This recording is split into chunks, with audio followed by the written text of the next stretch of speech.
건설안전지도사 2차 실기 문제 중에 2017년도에 나온 법령 문제만 따로 뽑아서 정리를 먼저 해볼게요.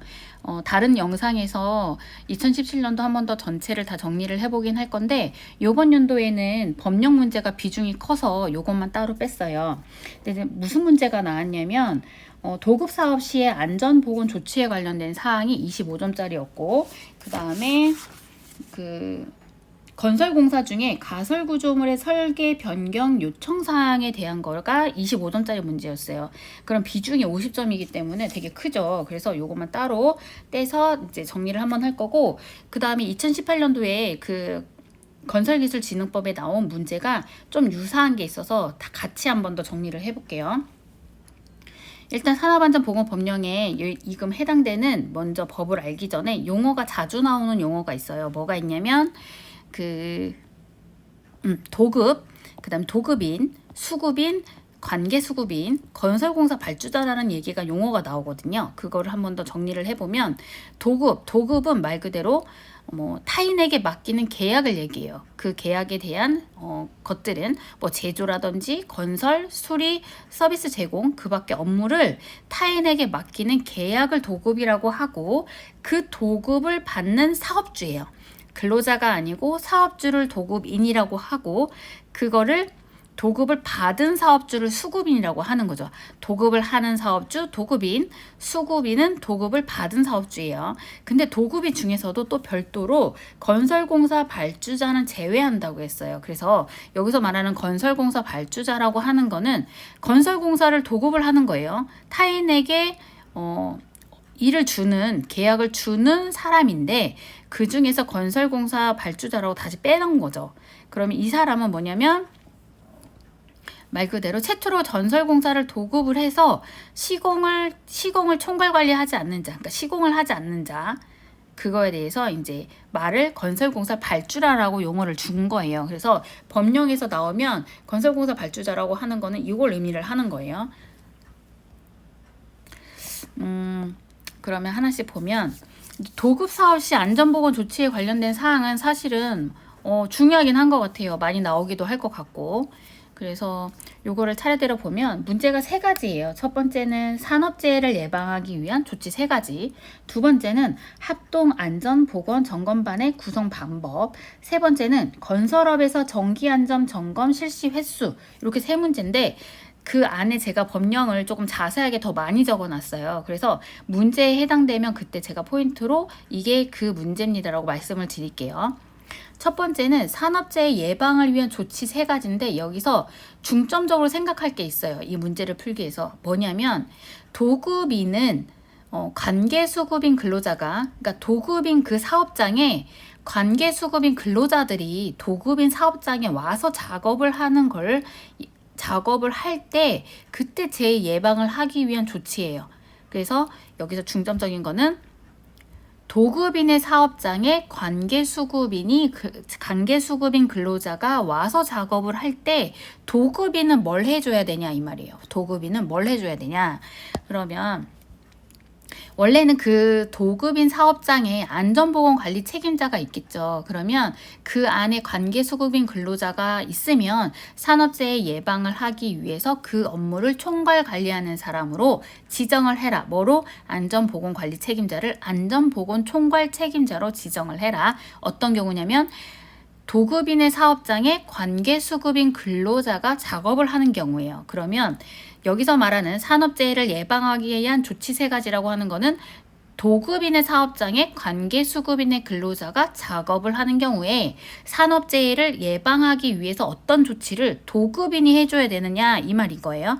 그럼 첫 번째는 도급인은 뭘 해줘야 되냐면 협의체 구성이에요. 첫 번째 협의체 구성, 대표적 단어로 보면 협의체 구성, 작업장 순회 점검, 그 다음 안전보건 교육을 위한 장소 재료 제공.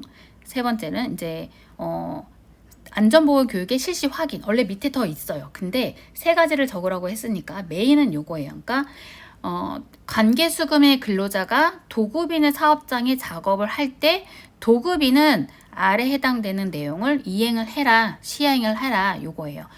도급인과 수급인을 구성원으로 하는 안전보건에 관한 협의체를 구성하고 운영을 해라. 도급인이. 두 번째는 도급인은 작업장을 순회 점검을 하고 관계수급인이 근로자에게 하는 안전보건 교육을 위한 장소나 재료를 제공을 하고 그 안전보건 교육을 실시를 했는지 확인을 해라 이 말이에요. 일단 3개는 됐어요. 나머지 기타 사항으로는 뭐가 있냐면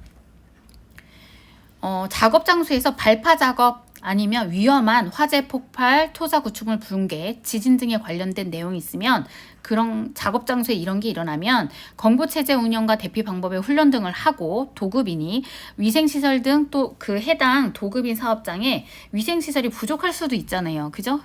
그 관계수급인들이 있다 보면 많이 있게 되는데 예를 들어 여성 근로자가 있을 수도 있잖아요. 여성 근로자를 위한 전용 위생시설이 필요할 수가 있는데 그거에 대한 추가 설치를 해야 되는 위생시설이라든지 관계수급인의 이제 인원이 많다 보니까 추가로 그 설치를 해야 되는 부분이 있으면 장소를 제공하라는 거예요. 장소를 제공하고 도급인에 설치한 위생시설을 또 이용할 수 있게끔 협조를 해줘라. 그리고 도급인과 관계수급인 등의 작업에 있어서 관계수급인의 작업 시기, 내용, 안전조치 및 보건조치 이런 거를 확인을 해서 화재 폭발 등 위험 발생 우려가 있으면 도급인은 관계수급인의 작업 시기와 내용을 조정을 하고 그리고 도급인은 이제 그 관계수급인 근로자든지 도급인의 근로자들은 정기적으로 또는 수시로 안전보건에 관한 점검을 하여야 한다.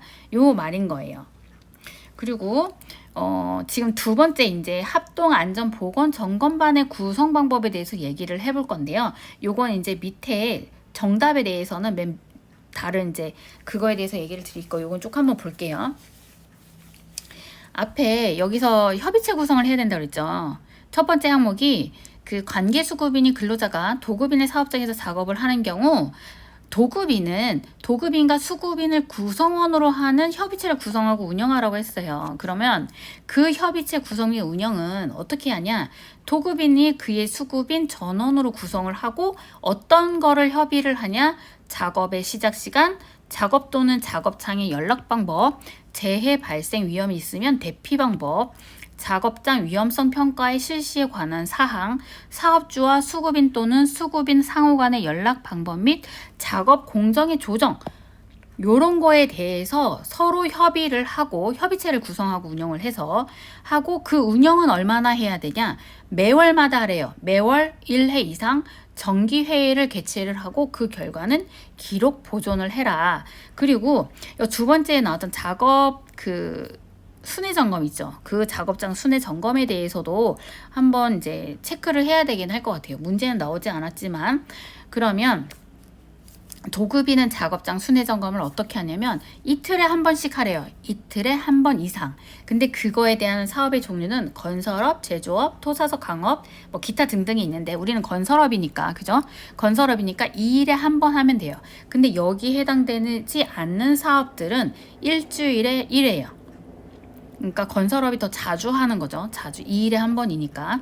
나머지들은 이제 일주일에 1회. 조금 더 느슨하죠. 관계수급인은 당연히 그 순회 점검에 대해서 거부방해 또는 기피해서는 안 되고 도급인의 시증 요구가 있으면 따라야 하겠죠. 도급인은 그리고 아까 말했듯이 근로자의 안전보건 교육에 대한 필요한 장소, 자료의 제공 등을 요청받으면 당연히 협조해 줘야 하고 위생시설 설치 등의 협지 아니면 사용할 수 있도록 협조를 해줘야 된댔어요. 그 위생시설의 대표적인 것은 휴게시설, 세면 목욕시설, 세탁시설, 탈의시설, 수면시설이에요. 자, 이게 정답이에요. 두 번째 문제 해당이 되는 게 합동안전보건점검 요거에 대한 사항이에요. 요게 두 번째 나온 거죠. 여기서는 도급인이 작업장의 안전 및 보건에 관한 점검을 할 때 도급인이 점검을 할 때 점검반을 구성해야 된다는 거예요. 작업장을 점검을 할 때 점검반을 구성해야 되는데 그 구성은 어떻게 할 거냐? 아까 도급인과 관계수급인 전원으로 구성한다고 그랬죠. 도급인, 관계수급인 그리고 나서 또 하나 추가되는 게 뭐냐면 점검반을 구성할 때는 도급인인 관계수급인의 근로자 각 한 명을 넣어야 돼요. 도급인 또는 또는 아니죠. 같이니까 도급인 and 관계수급인의 근로자 각 한 명씩 넣어라. 그 대신 관계수급인의 근로자면 해당 공정만 넣으래요. 도급인, 관계수급인, 그다음에 도급인, 관계수급인 각 근로자 각 한 명당 넣으라고 그랬어요. 그리고 아까 협의체 구성할 때도 도급인 및 그의 수급인 전원으로 구성하라고 그랬죠. 여기서는 이제 근로자들이 더 들어가게 되는 거죠. 합동 안전 보건 점검반을 구성할 때는 도급인의 관계수급인의 근로자 각 한 명씩 더 들어가게 돼요. 그리고 요거는 정기 안전 보건 점검 실시 횟수가 세 번째 문제였어요. 세 번째. 뭐였냐면 건설업은 정기안전 점검 실시를 몇 번을 해야 되냐. 그거는 해당 사항이 건설업이기 때문에 2개월에 한 번이에요. 2개월에 한 번 이상 건설업은 정기안전 보건 점검 실시를 해야 한다. 그리고 여기 가나에 뺀 나머지는 분기의 1회 이상이에요. 그러니까 말 그대로 조금 더 느슨하죠. 그러니까 건설업이 조금 타이트해요. 그 정기안전 보건 점검 실시는 2개월에 한 번. 그 다음에 그 도급인의 작업장 순회 점검도 2일에 한 번 이상 하라고 그랬죠. 2일에 한 번 이상. 그리고 정기 회의 개최는 아까 매월 1회 이상이라고 했어요. 그러니까 요거를 좀 정확하게 알아야 될 것 같아요. 협의체 협의사항, 그리고 그 도급인이 작업장 순회 점검할 때는 건설업은 2일에 한 번 이상, 그리고 또 점검반을 운영할 때는 도급인과 관계수급인 플러스 도급인과 관계수급 각 근로자 한 명씩 들어가야 되는 거고, 그때 정기안전보건 점검 실시 횟수는 2개월에 1회 이상이에요. 2개월에 1회 이상. 자, 두 번째 마지막 9번 문제. 산업안전보건법령상에 정하고 있는 건설공사 중 가설 구조물의 설계 요청 변경 사항인 거예요. 가설 구조물의 설계 요청 변경 사항. 요거에 대해서 문제가 뭐뭐 나왔냐면 대상 가설 구조물의 4가지. 여기에 해당되는 구조물 4가지를 쓰고, 그 다음에 수급인이 의견을 들어야 하는 전문가 자격 4가지. 세 번째는 설계 변경 요청서에 대한 첨부 서류 4가지를 쓰라고 했어요. 그럼 차례대로 보면 지금 해당되는 그 가설 구조물 설계 요청 변경에 해당되는 구조물 4가지는 시행령에 나와요. 산업안전보건법 시행령에. 자, 설계 변경 요청 대상 및 전문가의 범위에서 나오게 되는데, 2개 다 답이 여기에서 나와요. 제 58조에, 시행령 58조에. 첫 번째는 높이 31m 이상인 비계. 두 번째는 작업발판 일체형 거푸집 또는 높이 5m 이상인 거푸집 동바리. 세 번째는 터널의 지보공 또는 높이 2m 이상인 흙막이 지보공. 네 번째는 동력을 이용해서 움직이는 가설 구조물. 이렇게 4가지예요. 이걸 4가지를 쓰는 게 정답이었어요. 다음. 자, 여기서 건설기술진흥법에서도 이 유사한 내용이 나오거든요. 그건 뒤에서 한 번 더 정리를 할게요. 가설 구조물의 설계 요청 변경, 산업안전보건법령상에 나오는 건설공사 중에 가설 구조물의 설계 요청 변경 사항에 해당되는 대상 가설 구조물 4가지, 높이 31m 이상인 비계, 작업 발판 일체형 거푸집 또는 높이 5m 이상인 거푸집 동파리. 세 번째는 터널의 지보공 또는 높이 2m 이상인 흙막이 지보공.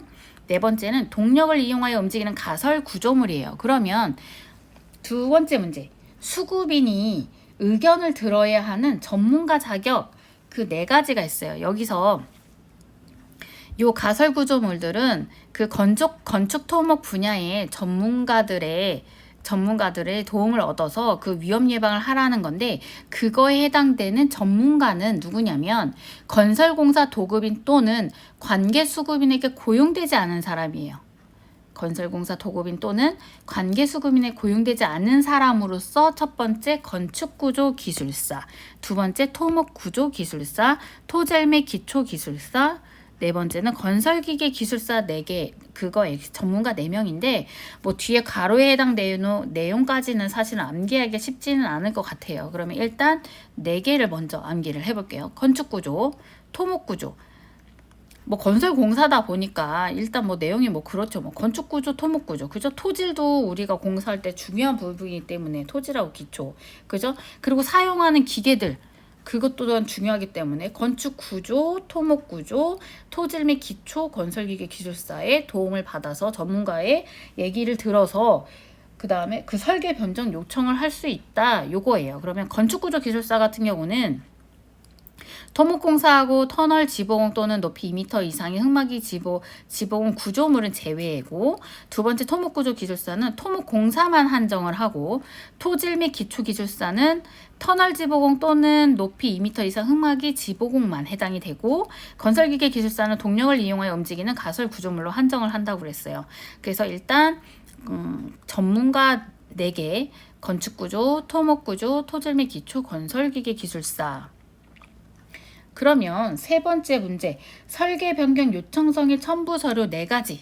그거에 대한 거는 산업안전보건법의 제71조에 나와요. 설계 변경이 요청이라고 하는 법규에 나오고, 거기에 내용을 보면 건설공사 도급인은 해당 건설공사 중 가설구조물의 붕괴 등으로 산업재해 발생할 위험이 있다고 판단되면 건축토목 분야의 전문가 의견을 들어서 건설공사 발주자, 아까 이제 그 정의 부분에서, 용어 정의 부분에서 건설공사 발주자라는 용어가 나왔었죠. 시공에 대해서 총괄관리하지 않는 자, 건설공사 발주자에게 해당 건설공사의 설계 변경을 요청할 수 있다 이 말이에요.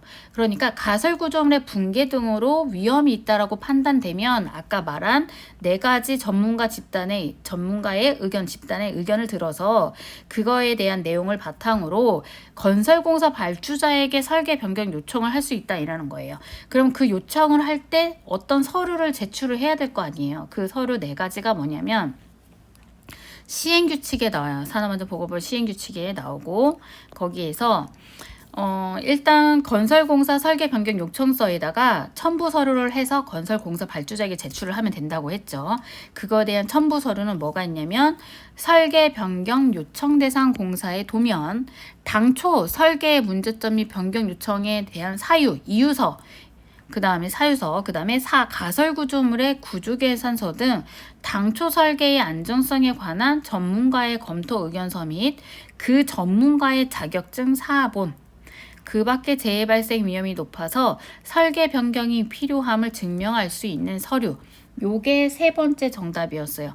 설계 변경 요청 대상 공사의 도면. 일단 설계 변경 요청 방법이니까 첫 번째로는 설계 변경 요청 까지는 같은 말을 쓰고, 대상공사의 도면을 제출하고, 애당초에 설계에 문제점이 있고 변경 그게 있다 그러면 그거에 대한 이유서, 그 다음에 당초 설계의 안정성에 관한 전문가의 검토 의견서에 그 전문가를 자격을 증명할 수 있는 사본, 그리고 재해 발생의 위험이 높으니까 설계 변경이 필요함을 증명할 수 있는 서류를 가지고 건설공사 설계 변경 요청서와 함께 건설공사 발주자에게 제출을 해서 설계 변경을 하고 안전하게 산업재해 예방을 할 수 있는 걸로 해라 요거예요. 여기랑 이제 문제에 나오지는 않았지만 두 번째 항목이 하나가 더 있어요. 참고사항으로 말씀드리면 작업 중지를 하거나 유해위험 방지계획서 변경 명령 같은 받은 건설공사 도급인의 설계 변경 요청이라는 것도 하나가 있는데, 요것 또한 건설공사 발주자에게 첨부 서류를 아래 해당되는 첨부 서류를 가지고 발주자에게 제출해서 설계 변경 요청을 할 수가 있어요. 첫 번째로는 유해위험 방지 계획서 변경이니까 유해위험 방지 계획서 심사 결과 통지서, 지방고용노동관서의 장이 명령한 공사 착공 중지 명령 및 계획 변경 명령 등의 내용, 설계 변경 요청 대상 공사의 도면, 당초 설계의 문제점 및 변경 요청 사유서, 이유서, 재해 발생의 위험이 높아 설계 변경 시 필요함을 증명할 수 있는 서류. 요건 이제 기출문제가 아니기 때문에 이렇게 해서 그냥 읽어서 넘어갈 거고요. 일단 마지막으로 아까 2018년도에 나왔던 건설진흥법상의 가설구조물 구조적 안전성 확인사항 5가지를 쓰라는 문제가 또 있어요. 근데 헷갈리지 않게 아까는 그 산업안전보건법 기준에서 설계 가설구조물의 설계 변경 요청할 수 있는 대상 가설구조물 4가지였다고 하면, 여기서는 건설기술진흥법상의 가설구조물의 구조적 안정성 확인해요. 구조적 안정성 확인하기 위한 그거에 해당되는 가설 구조물은 뭐가 있냐라고 하면 유사해요. 높이 31m 이상인 비계 또는 일에 해당되는 브라켓 비계. 두 번째, 작업발판 일체형 거푸집 또는 높이가 5m 이상인 거푸집 및 동발이. 세 번째, 터널 지보공 또는 높이 2m 이상인 흙막이 지보공. 동력을 이용하여 움직이는 가설 구조물. 유사하죠. 그리고 사이에 해당하는 것 중에서 높이 10m 이상의 외부 작업을 하기 위하여 작업 발판 및 안전시설물을 일체화하여 설치하는 가설 구조물, 공사 현장에서 제작해서 조립 설치하는 복합형 가설 구조물, 또한 발주자 또는 인허가 기관의 장이 필요하다고 인정하는 가설 구조물이에요. 이게 기출문제였어요. 그러니까 건설기술진흥법상 가설구조물의 구조적 안전성 확인 사항을 해야 하는 가설구조물 5가지를 써라. 첫 번째, 높이가 31m 이상인 비계. 두 번째는 작업발판 일체형 거푸집 또는 높이가 5m 이상인 거푸집 및 동발이. 세 번째, 터널 지보공 또는 높이 2m 이상인 흙막이 지보공. 동력을 이용하여 움직이는 가설 구조물. 사실은 앞에 부분과 똑같이 쓰기 하면 되겠죠. 뭐 4가지를 써라 그러면 아예 똑같으면 되고, 만약 개수가 더 많다라고 하면 이게 더 들어가긴 하겠죠. 뭐 브라켓 비계, 그 다음에 뭐 높이 10m 이상의 외부 작업을 하기 위하여 만든 작업발판, 안전시설물을 일체화해 설치하는 가설구조물, 공사 현장에서 제작해서 조립 설치하는 복합형 가설구조물, 그리고 발주자 또는 인허가의 기관의 장이 필요하다고 인정하는 가설구조물 이렇게 쓰시면 되고, 여기에서 요 항목이 뭐냐면 건설사업자나 주택건설 등록업자가 건설사업자, 주택건설 등록업자가 그 건설기술진흥법상에는 요 얘기가 많이 나오죠. 건설사업자나 주택건설 등록업자가 아래 해당되는, 여기서 또 전문가, 여기서도 나와요. 관계 전문가로부터 해서 구조적 안정성을 확인받아야 하는 가설구조물. 여기서 관계 전문가는 누구냐면 요거예요. 기술사법 시행령에 건축구조, 토목구조, 토질 및 기초와 건설기계 직무 범위 중 공사감독자 또는 건설사업관리 기술인이 해당 가설구조물의 구조적 안정성을 확인하기에 적합하다고 인정하는 직무 범위의 기술사일 것. 이렇게 했죠. 그리고 시공하기 전에 서류를 공사감독자 또는 건설사업자 관리기술에게 시공 상세 도면, 건계 전문가가 서명 또는 기명 날이랑 구조계산서를 이제 제출하면 돼요. 조금 유사하면서도 여기서 자격에 대한 게 조금 다르게 나오기는 했죠. 그래서 일단 같은 내용으로 암기를 하고, 그 건설기술진흥법에 5가지라고 했으니까 하나 더 추가해서 브라켓 비계 이렇게 쓰시면 될 것 같아요. 그렇게 해서 이제 2017년도 법령을 이렇게 따로 정리를 할게요.